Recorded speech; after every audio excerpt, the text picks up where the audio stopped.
The phone call between Donald Trump and Vladimir Putin had barely settled when another call was placed, this time to Kyiv.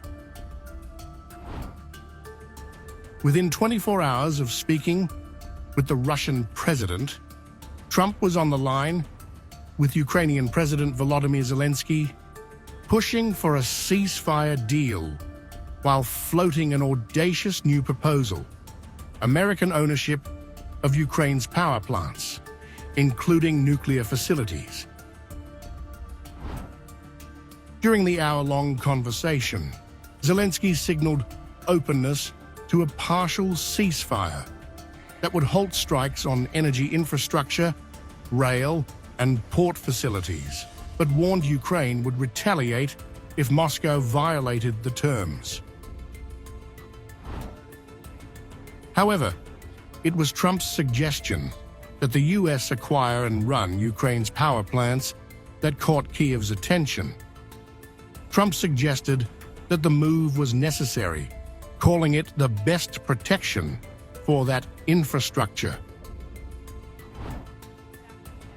At a press briefing, White House Press Secretary Caroline Leavitt confirmed Trump's proposal, stating, "The United States could be very helpful in running those plants with its electricity and utility expertise."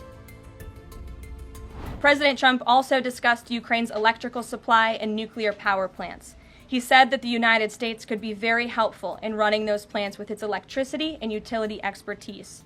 American ownership of those plants would be the best protection for that infrastructure and support for Ukrainian energy infrastructure.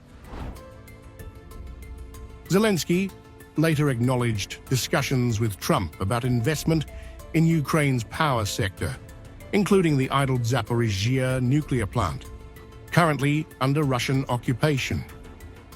President Trump asked whether the US could invest in and refurbish it, Zelensky said, adding that he was not opposed to the idea.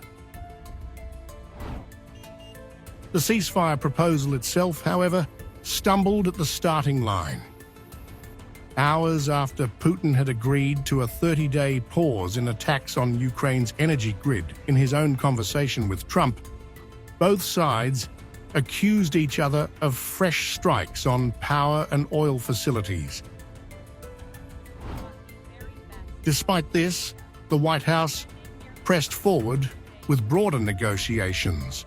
Talks are set to resume in Saudi Arabia in the coming days. Trump, for his part, has been reluctant to offer Ukraine firm security guarantees as part of any peace agreement, instead eyeing American stakes in the country's mineral and energy sectors as a means of ensuring long-term US involvement.